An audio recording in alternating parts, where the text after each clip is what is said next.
Hola les zamzam, bienvenue sur cette chaîne. Alors là j'enchaîne, j'ai un petit temps, j'essaie d'en profiter pour faire les vidéos hein, parce que à côté j'ai mon boulot donc voilà. Là moi ce que je voudrais c'est témoigner que quand vous recevez Jésus-Christ, quand il y a quelque chose qui se passe en lui, forcément ça produit du fruit. Une personne qui a reçu Jésus, qui s'est tourné vers lui, qui a cru, qui s'est baptisé, qui a reçu le Saint-Esprit, ou qui a reçu le Saint-Esprit et ensuite s'est baptisé, ou qui a cru et qui est déjà touché par le Seigneur et qui ne s'est pas encore baptisé. Il y a plusieurs étapes, plusieurs degrés, mais le totem après il est là. Je crois, je change de comportement, donc c'est un repentir, le changement de comportement. Donc je crois en la parole de l'Évangile.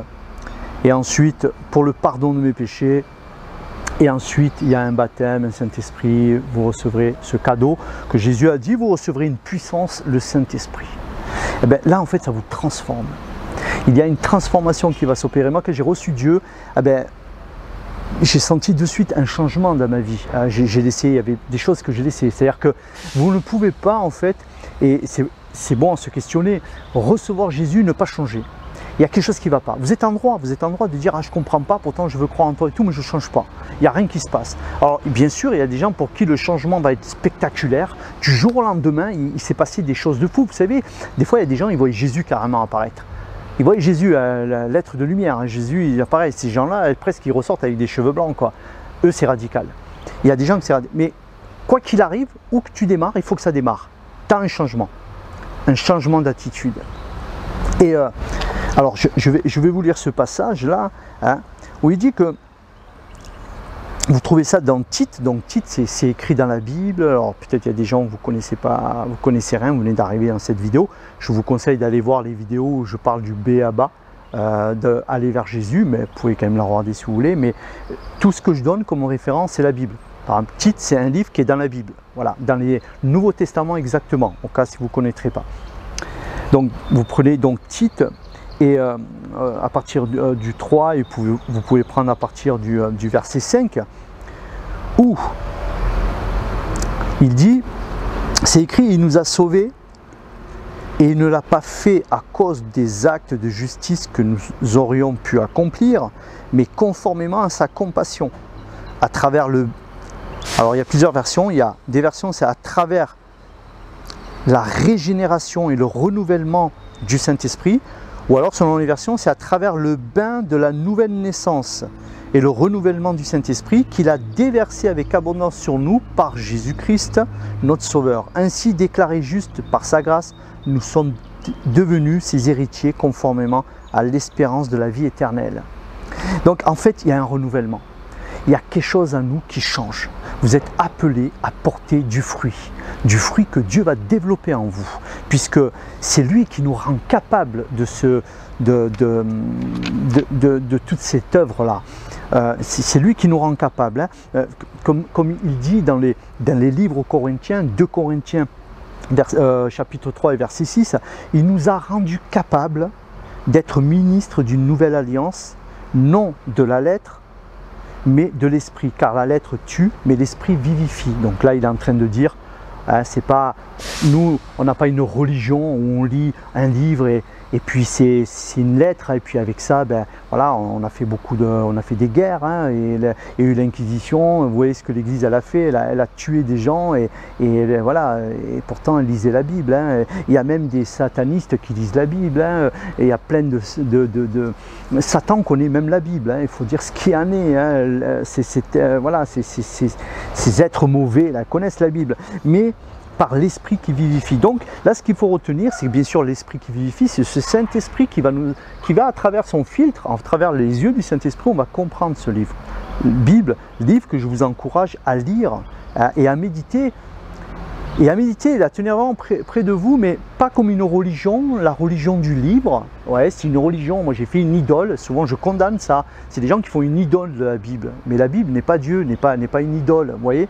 Ils font une idole. Alors bien sûr, quand je dis, je vais le répéter, je le redis, parce que je sais qu'il y en a qui vont s'imaginer, et je sais ce qu'on peut me sortir comme truc. Quand je parle Ce n'est pas une religion que nous avons, je parle bien de la religion des hommes, cette religion qui fait que les hommes construisent et font un peu ce qu'ils veulent, quoi.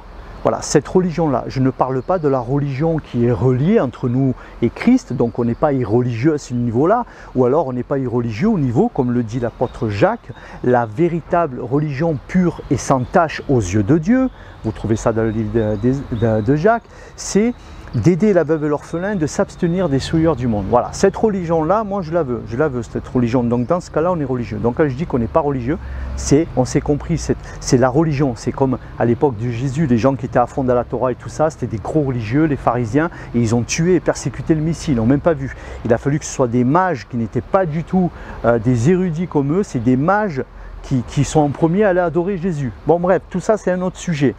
Donc qu'est-ce que là il dit? Il nous a rendus capables. Donc à un moment donné, Dieu va porter des fruits parce qu'il va vous rendre capable. Parce que les fruits, c'est ses fruits à lui. Donc ne t'inquiète pas, il va opérer en toi du changement. Si vraiment tu as ce cœur, si tu crois en Seigneur Jésus-Christ, hein, parce que tu as lu les évangiles ou parce qu'on t'a parlé de Jésus ou quoi, si tu crois en lui, donc lis les évangiles, c'est très important. Si tu n'as jamais lu, lis les évangiles. C'est important, sinon ça n'a pas de sens même d'écouter cette vidéo si tu ne vas pas au point zéro, quoi. Point zéro, je lis l'évangile, j'ai conscience du témoignage de qui est Jésus-Christ. Et ensuite, le Saint-Esprit va opérer dans ton cœur et ensuite il te donnera de croire parce que c'est lui qui donne de croire aussi. Hein. Bon, en tout cas, vous faites la démarche. Donc, là, il y a un renouvellement de l'esprit. Vous avez dans le livre des Corinthiens, 2 Corinthiens 5, verset 17, il est dit que si quelqu'un, si une personne, c'est-à-dire c'est vous, c'est moi, si quelqu'un est en Jésus-Christ, donc il a reçu Jésus-Christ, comme on a dit, je l'ai reçu, je me suis baptisé, j'ai reçu le don, le Saint-Esprit, voilà, j'ai reçu. Il est une nouvelle création, ou créature, selon les versions. Voici que toutes choses sont devenues anciennes. Voici que les choses anciennes sont passées, c'est-à-dire que ton passé c'est fini, ce que tu as pu faire avant c'est terminé, tout se renouvelle, tout se régénère dans la vie du Christ. Donc en effet, il y a un comportement qui change. Il y a ce fruit de l'esprit qui est parlé dans Galates 5 au verset 22, il dit car le fruit de l'esprit c'est le fruit de son esprit qui est en nous au Père, Christ en nous l'espérance de sa gloire, comme c'est écrit. Le fruit de l'esprit c'est pas notre esprit, c'est pas notre... Comment dire, c'est pas notre aptitude à être un bon religieux ou à être un bon spirit, notre attitude voilà, on a de l'endurance, on a de la persévérance à être spirituel et à porter du fruit. Non, c'est lui qui crée cela. Et là, c'est quoi? Les fruits de l'esprit, la joie, la paix, la bienveillance, l'amour, voilà, la bonté, la patience. Tout ça sont des fruits que Dieu veut développer en nous. Alors certes, ça peut prendre un temps parce qu'il y a un parcours de sanctification. C'est un arbre. Ne demandez pas des fruits à un arbre alors que les racines ne sont pas encore formées. Prenez du temps, ne vous inquiétez pas, Dieu va faire ce qu'il faut que l'arbre se plante, que les racines. Mais l'arbre est déjà précurseur de ses fruits. Déjà, quand vous voyez un arbre fruitier, vous savez qu'il y aura ses fruits. Donc, ne soyez pas impatients si vous dites oui, mais moi ça va pas assez vite. Ça va à la vitesse que Dieu aura choisi pour toi. Que toi tu puisses encaisser, bien évidemment. Donc voilà, je vais arrêter là cette vidéo, les âmes. Le principal de cette vidéo, c'est que le Saint-Esprit nous renouvelle, il y a une nouvelle naissance. Cette nouvelle naissance, elle n'est pas dit que quand vous donnez votre vie au Seigneur, vous êtes baptisé. Hein, c'est pas dit que ça se voie le jour même. Donc on ne vous demande pas si vous êtes né de nouveau avant de vous baptiser, ça n'a pas de sens. Déjà le fait de partir vous baptiser, il y a déjà quelque chose en vous qui est en train de naître. La nouvelle naissance, elle ne se voit qu'au fil des jours et des semaines, pas de suite. On ne peut pas jauger si une personne est née de nouveau en fonction de ce qu'elle dit, parce qu'elle peut dire que des belles paroles. Elle peut dire des choses qui ne suivent pas l'état du cœur. Voilà. Donc là, ce qu'il faut retenir, c'est que quand tu te baignes dans ce bain de la régénération que le Seigneur le fait par le Saint-Esprit, tu vas avoir des changements tu vas avoir des guérisons, Dieu va te donner des prophéties pour ta vie, pour avancer, des choses vont s'améliorer. Et je te conseille de persévérer là-dedans, de méditer et de tâcher de prier avec Dieu, d'être en communion avec Dieu, en contact avec Dieu. Il y a tout de même un pas que nous devons faire à chaque fois. En fait, Dieu fait, mais nous avons aussi un pas à faire souvent. Voilà, donc voilà, si vous devez aller, s'il a un cadeau pour vous, il faut aller le chercher, il faut au moins vous bouger pour aller le chercher le cadeau. Voilà, il faut aller signer l'acte d'héritage que Dieu te donne, il faut aller chez le notaire et signer, en gros, quoi. Donc, Jésus, il dit, vous trouvez ça dans les évangiles de Matthieu 3, au verset 8, me semble-t-il, verset 8, il dit « Produisez du fruit digne de la repentance ». Alors ça demanderait d'être un peu plus expliqué, mais quand il dit « Produisez du fruit digne de la repentance », donc il y a du fruit, il y a une repentance. C'est pas une repentance, je reprécise, ce n'est pas de la culpabilité, c'est pas produisez du fruit digne de la culpabilité, digne de vous lamenter, digne de vous faire des meurtrissures, digne de vous donner des coups de fouet, et dans ces cas-là, on verra que vous êtes vraiment dans mon royaume. C'est pas ça qu'il veut dire. Quand il dit produisez du fruit de la repentance, il est en train de dire produisez du fruit du changement, d'un changement de pensée. Et bien sûr que là-dedans, quand on a un changement de pensée, on se rend compte de choses. On se rend compte qu'on n'a peut-être pas pardonné aux gens à qui il fallait qu'on pardonne, ou que peut-être nous, on a aussi besoin de demander à des gens de nous pardonner. On se rend compte qu'au final, Dieu nous éclaire. On se rend compte que oui, en effet, on a fait des choses mauvaises qu'on appelle le péché, entre guillemets, qui ne veut dire juste que manquer la cible, le péché. En fait, et donc, bien sûr que dans cette repentance, en même temps, eh bien, on change d'attitude. Et oui, c'est vrai que j'étais en conflit avec un tel, c'est vrai que j'ai besoin de ça, j'ai besoin de changer, j'ai fait ça, j'ai volé, j'ai menti, j'ai fait, voilà. Et oui, et forcément, tout ça, ça vient. C'est ça, du fruit de la repentance, le fruit du changement. Eh bien, c'est la nouvelle naissance, le fruit du changement. C'est quiconque est en Jésus-Christ, il est une nouvelle création. La sagesse d'en haut, comme il est écrit, les trésors d'en haut, la sagesse d'en haut, elle est,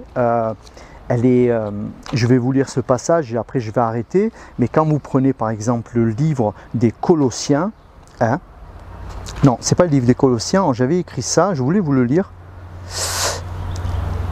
Alors je ne sais plus où j'ai mis ça, les zamzams.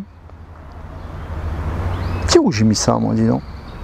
Alors, non, dans Jacques, en fait, il parle, c'est quoi la sagesse d'en haut? Donc il est en train de parler à des chrétiens qui sont en rivalité, en jalousie.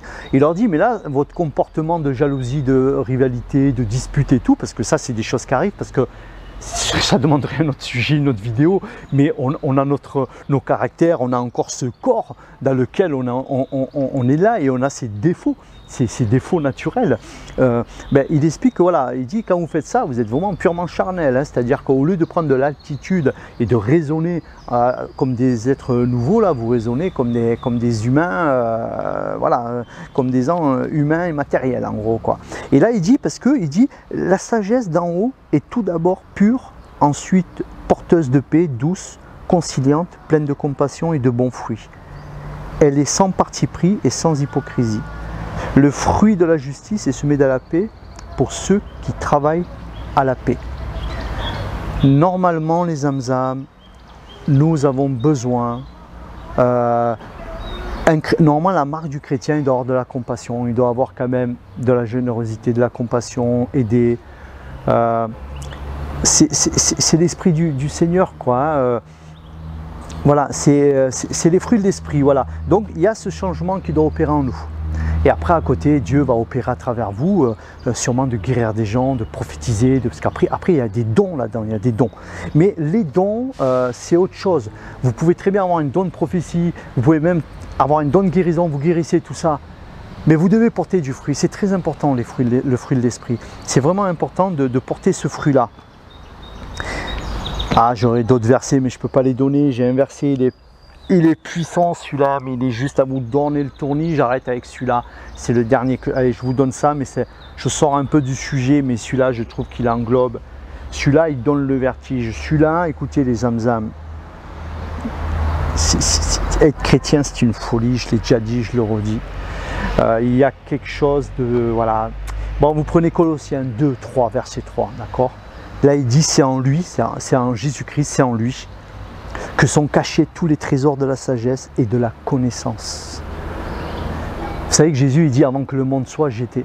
Tout a été créé par lui et pour lui. Tout. Rendez-vous compte de ça. C'est en lui que sont cachés tous les trésors de la sagesse et de la connaissance. Que sont cachés. Mais j'oserais dire les zamzam, c'est pas caché pour nous. Pour le corps de Christ, pour ceux qui sont en Christ, ce n'est plus caché puisque Christ est en nous, Christ l'espérance de sa gloire. Donc en fait, ça veut dire, et ça sera, je parlerai de ça dans une autre vidéo, je vous dis, j'ai plein de vidéos à faire, mais des fois le temps me manque. Hein.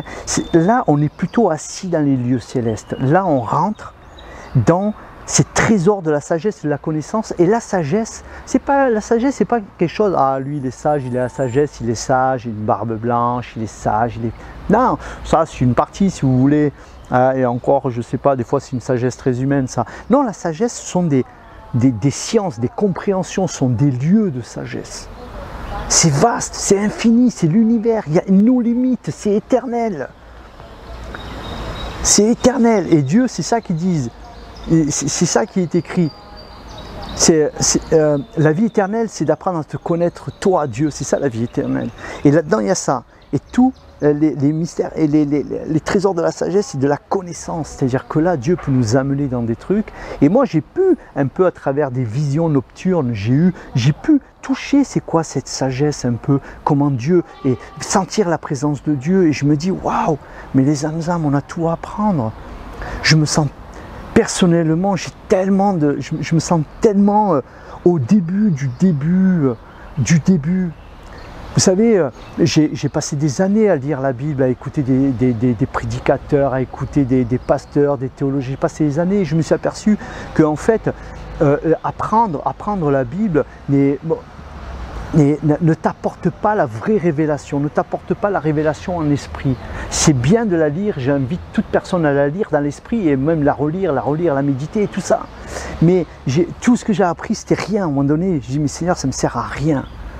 Voilà, à rien, une façon de parler, ça sert toujours. Voilà, ça me sert là, par exemple, des fois, à me remémorer des versets. Mais je veux dire, c'est que c'est qu'à un moment donné, il y a des dimensions où on ne rentre que dans l'Esprit de Dieu. Et là, il y a des cadeaux. Les choses cachées ne sont pas cachées pour nous. Pourquoi? Parce que c'est bien dit, c'est bien dit dans les livres des Corinthiens, hein, que l'Esprit de Dieu sonde toutes choses, même les profondeurs de Dieu. Et qu'est-ce qu'il dit? Or, nous avons l'Esprit de Dieu, nous avons l'Esprit de Christ. Mais quand vous avez compris ça, vous vous dites, mais en fait, j'ai toujours rien compris. On est au début, les âmes. Mais on est au début. Mais c'est déjà bien d'être déjà au début. Mais on a tout à apprendre des choses de Dieu qui doivent manifester sur cette terre et des choses qu'il a pour nous éternellement. Mais là, déjà sur cette terre. Moi, je suis convaincu que Dieu peut faire pousser un arbre instantané, avoir des fruits cash comme ça et à manger. Bon, moi, si je vous disais ce que je pense de Dieu, vous direz, lui, il est fou. Lui, il est fou. Lui, il est fou. Il faut être à l'école du Saint-Esprit, les âmes. Non, je vais arrêter là. La seule école la plus valable, c'est l'école du Saint-Esprit, et c'est celle qui est la plus rejetée de toutes les écoles chrétiennes. Encore un autre sujet que je parlerai dans d'autres vidéos, ça fait long. Allez, hop, toujours, j'arrive pas à faire court. Mais là, ça y est, là, je suis en train de me chauffer, là. Mais des fois, le volcan, il sort, et paf, les amis. Ouais, je sais que si je vous disais... Vous savez, il y a des choses que je ne vais pas dire sur les vidéos. Parce que non, il y a des choses, c'est personnel. Il y a des choses, c'est personnel, je ne peux pas les dire. Mais si tu veux une vie normale et chrétienne, bah, il ne faut pas venir vraiment vers Jésus. Va vers la religion, embrasse une religion, catholique, protestante, tout ça. Mais vraiment ce qu'il y a de dogmatique et de religieux. Être bien, tranquille, tu iras... tous les dimanches à la messe, tout ça, tu ressors, tu vas manger en famille, tranquille, pourquoi pas, si tu veux. Mais si tu veux vraiment rentrer dans les choses de Dieu, vraiment, c'est une folie, quoi. Voilà, mais c'est une belle folie, quoi. C'est une belle folie, parce qu'il y a la paix là-dedans. Ce monde, il est fou. Ce monde, oui, il est fou. La sagesse de ce monde, c'est une vraie folie. Mais la sagesse de Dieu, c'est peut-être une folie pour ceux qui ne croient, pour ceux qui ne sont pas dans le Seigneur, mais pour nous, c'est plus une folie.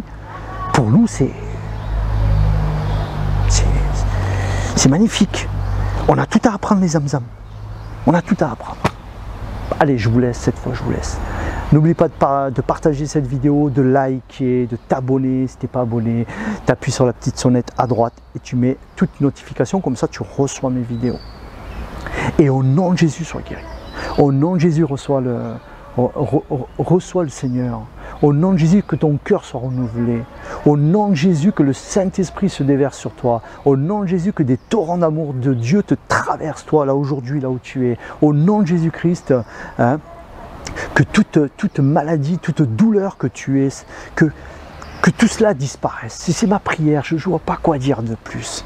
Je suis limité et en même temps, Dieu, lui, n'est pas limité. Moi, je ne le suis pas. Dieu, il peut passer à travers cette caméra, passer te voir là où tu es, parce que c'est déjà arrivé. Il y a beaucoup de gens qui ont témoigné de ce qui leur est arrivé quand ils ont vu des vidéos, pas les miennes hein, spécialement, mais d'autres vidéos. Il n'y a pas de limite, ça peut être peut-être dans 6 mois quand tu vas voir cette vidéo. Voilà, je peux te souhaiter que ça. Comment souhaiter autrement quand on veut marcher avec le Seigneur que le bien des gens, que la guérison des gens, et surtout que les gens rencontrent leur Messie surtout. Ça c'est très important ça, les zamzam. Bon voilà, je te laisse. Ben non, en fait non, je te laisse pas, non. Je veux juste parler au cas où. Si tu viens à peine d'arriver, que tu n'as jamais lu la Bible, tu ne sais rien, je t'encourage, va chercher une Bible, ou alors au moins un Nouveau Testament, hein, et tu lis ce livre, lis-le, lis-le. Voilà, et je t'invite à regarder les vidéos sur le B.A.B.A, comment aller vers Jésus, voilà, et puis j'ai des vidéos après sur le baptême et tout ça. Voilà, voilà les zamzam, j'arrête là, shalom à tous.